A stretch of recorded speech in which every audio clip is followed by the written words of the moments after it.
First, I'd like to remind everyone of how far we have come.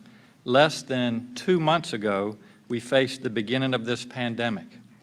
Our first positive COVID case was on March the 7th, less than 8 weeks ago. We feared a surge in hospitalization that would overwhelm our ICUs and our ventilator capacity.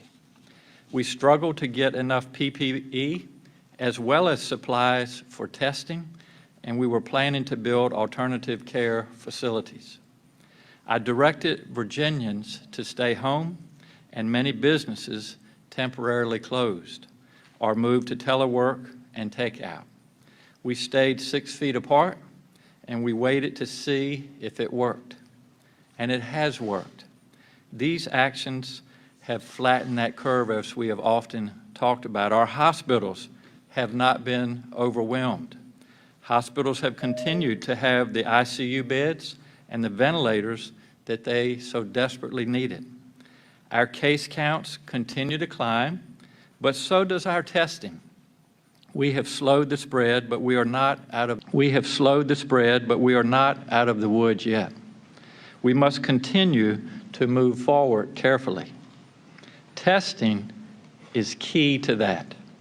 I want to show Virginians where we are today. Then Dr. Karen Remley will take a deeper dive on how we are ramping up our testing. We will make a full version of this presentation with closed captioning and sign language interpreting available after today's briefing. And again, thanks for being with us each day.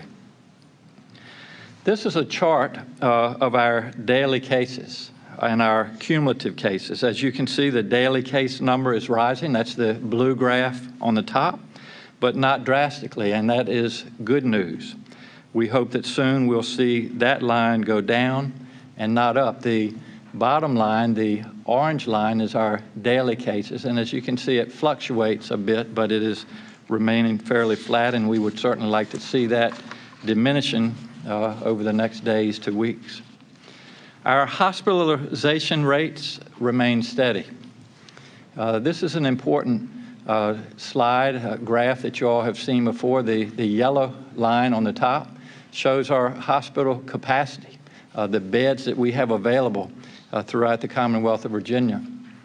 The blue line on the bottom shows our COVID cases in Virginia, and as you see, it has stayed fairly flat. And that, by the way, is what allowed us to open up our hospitals today and our outpatient providers to be able to do elective surgeries.